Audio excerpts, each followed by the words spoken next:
2024 IPL தொடருக்கான முதற்கட்ட அட்டவணை வெளியாகி உள்ள நிலையில் சென்னை சூப்பர் கிங்ஸ் அணி குறித்த எதிர்பார்ப்பு எகிரி உள்ளது.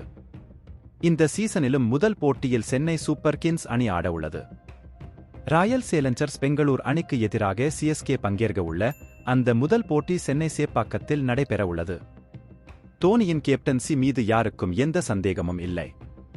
நிச்சயம் சிஎஸ்கே அணிதான் இந்த முதல் போட்டியிலேயே வெல்லப் போகிறது என சிஎஸ்கே ரசிகர்கள் ஒரு புறம் கூறி வருகிறார்கள். மறுபுறம் பெங்களூர் அணியின் ரசிகர்கள் சேப்பாக்கம் இனியும் சிஎஸ்கே அணியின் கோட்டை இல்லை என கூறி வருகின்றனர். முன்னாள் ராயல் சேலஞ்சர்ஸ் பெங்களூர் அணி வீரரான அபினவ் முகுந்தும் அதே விஷயத்தை கூறியிருக்கிறார். அதற்கு முக்கிய காரணமாக அவர் கூறுவது சேப்பாக்கம் மைதானத்தின் பிட்ச் மாறியிருப்பதைத்தான்.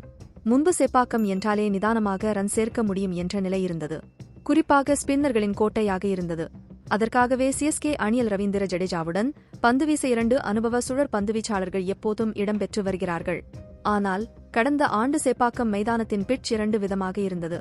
சில போட்டிகளில் சுழற் பந்துவீச்சுக்கு சாதகமாக இருந்த பிட்ச், சில போட்டிகளில் பேட்டின் மற்றும் பந்துவீச்சுக்கு சரிசமமான வாய்ப்பை வழங்கும் பிட்சாக இருந்தது.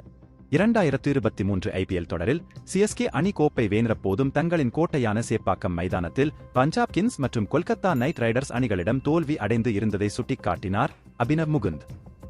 அந்த வகையில் இனியும் சேப்பாக்கம் சிஎஸ்கே அணியின் கோட்டை என கூற முடியாது என கூறிய அவர், பெங்களூர் அணி ஐபிஎல் தொடரின் முதல் போட்டியிலேயே சிஎஸ்கே அணியை வீழ்த்தும் என நம்பிக்கை தெரிவித்தார். இதற்கு உங்களுடைய கருத்துக்களை கமெண்ட் செய்யுங்கள்.